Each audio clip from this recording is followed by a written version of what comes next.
Go see mummy. No, I do definitely do.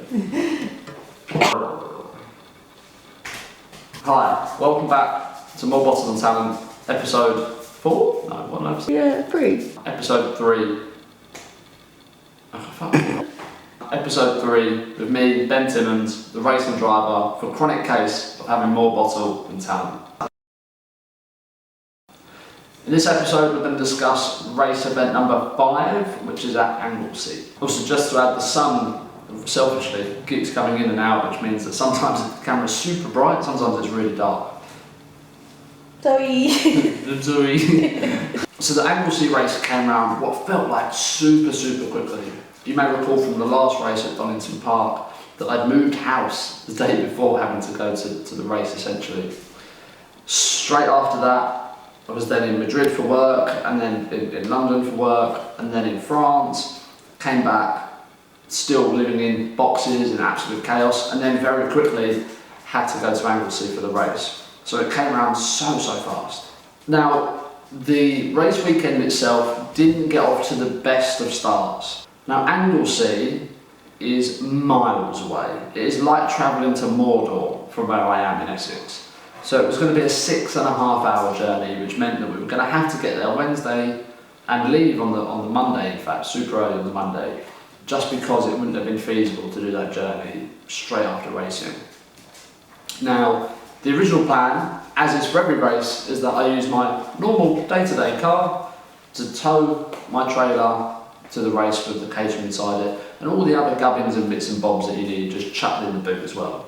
So about a week before the race, I got a letter come through, a brown envelope that no one ever wants. Opened it, and it was my car tax renewal. That's not so bad, but it had already expired by the point I'd got the letter, which seemed super weird. It was like, my tax and MOT don't expire until the week after the race. So I go online to tax it, and I can't. It says the MOT is missing. Again, super weird. I thought it was at least a week away. But that wasn't the case. The car didn't have an MOT and it didn't have a tax as well, road tax as well at this point. So I called up my local garage to book in for an MOT, because you can drive to get an MOT test without having one currently. And I thought, cool, please fix it, or please pass it. I need it for today. It's Wednesday at this point, the day that I'm meant to be heading to Anglesey. Comes back with a resounding fail. So pretty quickly, when I asked them, can we get this fixed? And they had said, no chance. Well, there was another word in the middle of that as well, but no chance. I immediately had to start scrambling and looking for different options. So I tried to come up with different ideas. I called every hire car company that I could think of, asking them if they had a tow bar. And it's amazing, no vehicle rental company seems to offer anything with a tow bar, normally because you need a separate licence for towing until recently. So I tried that. Options were running low, and it soon dawned on me that I was thinking, the only way that I'm going to get there is I'm going to have to drive the Caterham itself there. Now, I love my Caterham. It's a great car. On track it is so fun, but on the roads it is bloody awful to drive, let alone on the roads for the best part of 7 hours. I knew if I'd had to do it, my back, I'm a bit of an old man, I have a dodgy back as it is, my back would be struggling, I'd probably have bleeding eardrums. It would just be a disaster. So I took one final chance, and I called a local van hire company near to me and said, do you have anything that can tow? And they said, yes, we do. We have a Nissan Navara that you can use. However, if you want to use it, you need to let me know now, because I'm about to drive to Wales in it. And immediately I bit their arm off and said, that's exactly what I need it for. I'll be there and I will take it. So fortunately, Chumps Van Hire came to save the day. It was a very unexpected last-minute cost, of course, and the world of racing is never cheap, but you never want additional costs on top. But it meant I did have a vehicle to actually tow the trailer to Anglesey. So, go get the car. Great. Go to where I keep my trailer, hitch it up. Perfect. We're finally getting on the road. Only about 2 hours later at this point. And then look at the electrical sockets, and they don't work, they don't fit.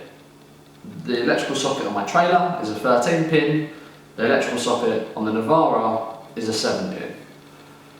So, I had to stop everything that we do, go to Halfords, fortunately they had one, and buy an adapter so that I could connect the trailer to the car. Again, this had taken about another hour or so now I'm already 3 hours late from leaving at this point, but finally, we're on the road. And the journey, we plodded along all the way up there. Again, it feels never ending, but we got there super late. Didn't even bother going to the circuit, just went to the hotel, ready to go to the circuit first thing in the morning. Arrived on the Thursday morning, got set up. It was in for a busy day of testing, 7 sessions. We had 7 17-minute sessions, super specific numbers, but it ran like absolute clockwork, which was great.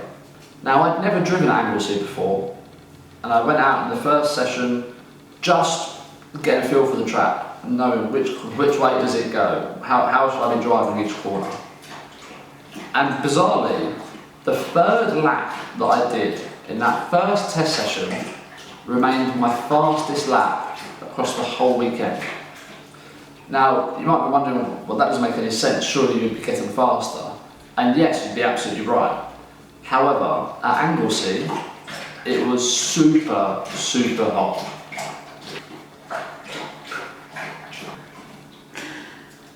Is he winding me up?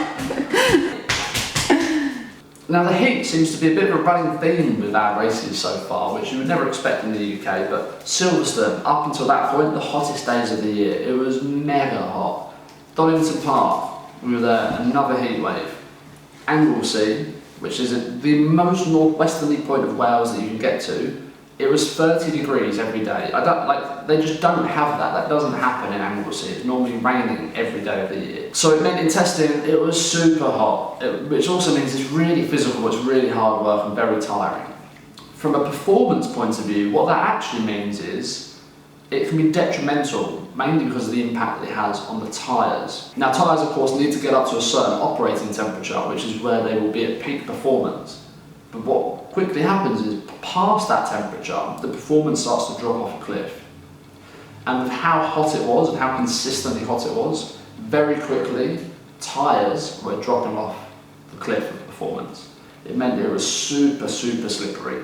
So at the end of testing on Thursday and the end of testing on Friday, in fact, I felt, I don't know, I felt a bit on the fence. I felt like I could be quick, but I just couldn't seem to be putting in the lap times. I couldn't match my lap time from my 3rd ever lap round the track, which just didn't make any sense.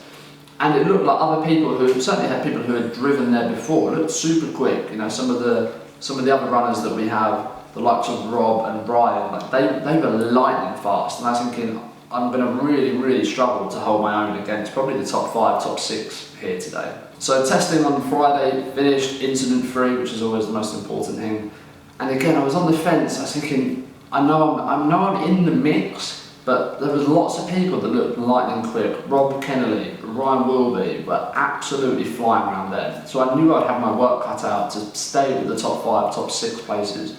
And you could really see the gap, the performance gap from the front to the back of the field, really shrinking as each race goes on. And it was most prominent here at Anglesey.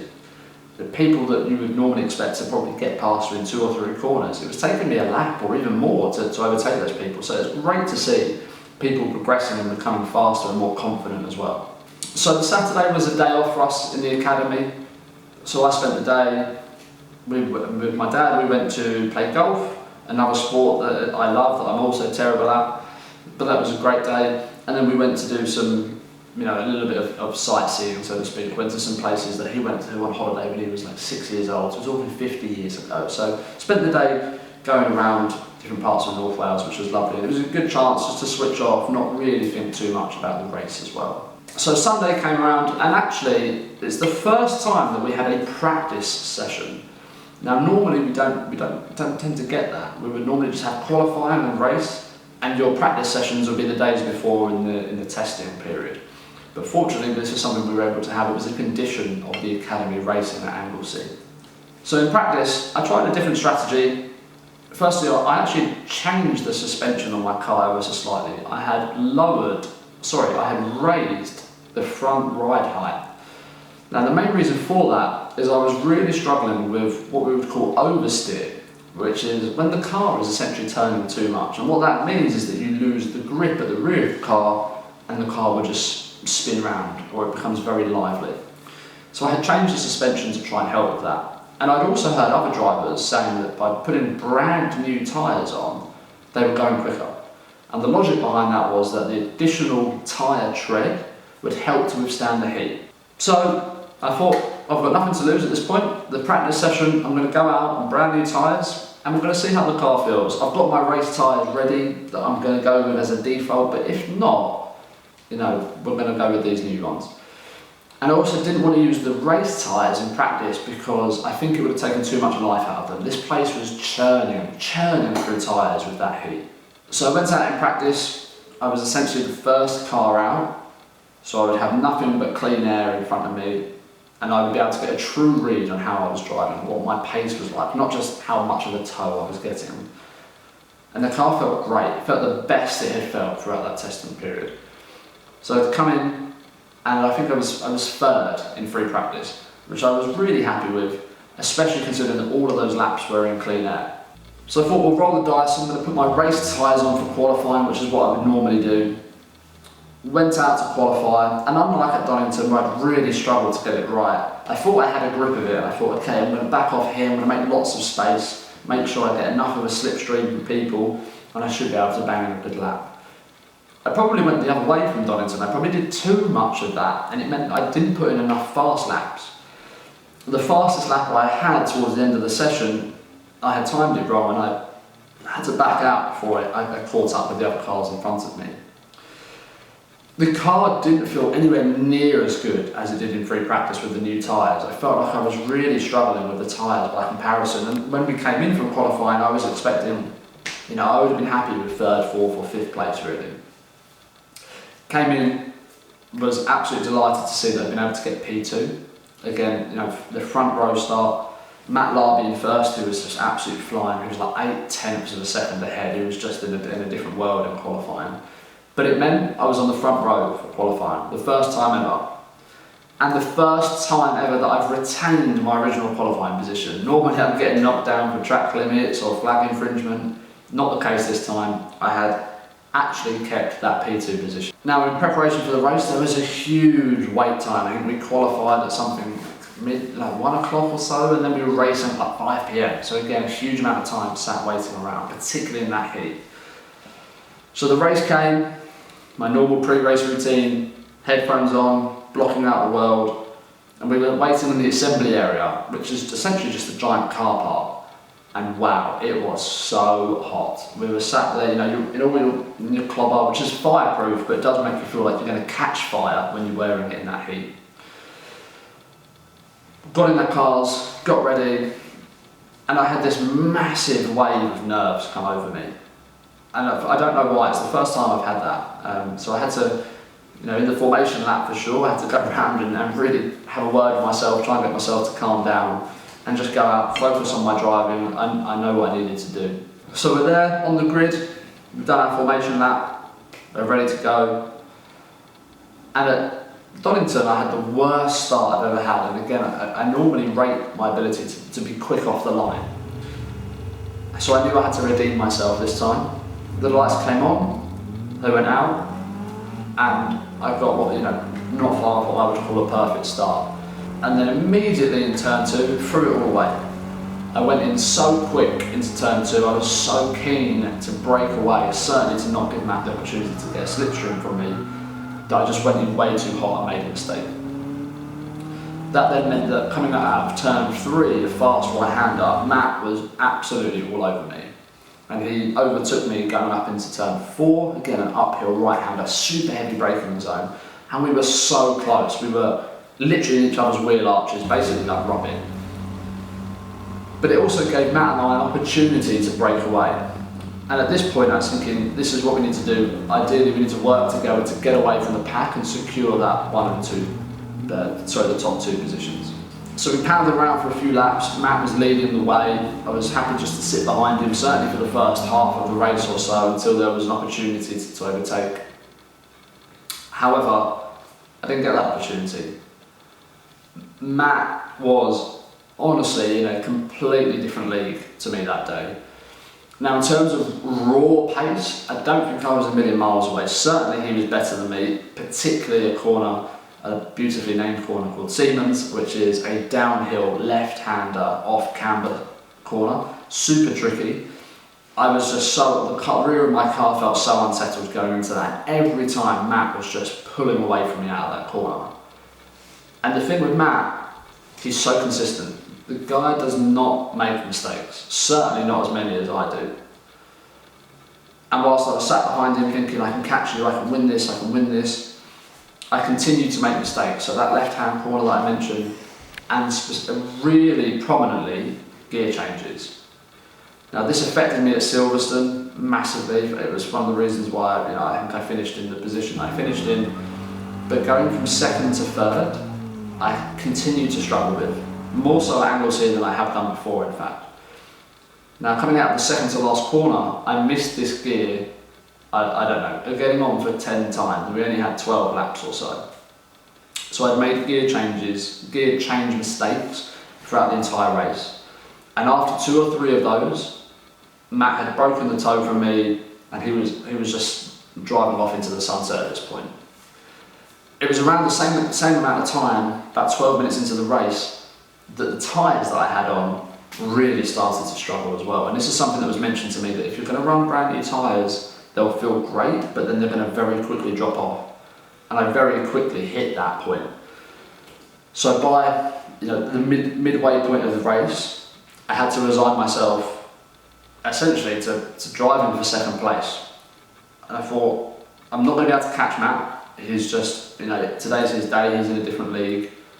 All I need to do is stay ahead of third place, which was Tom McEwen in third place, who was just, again, lightning quick.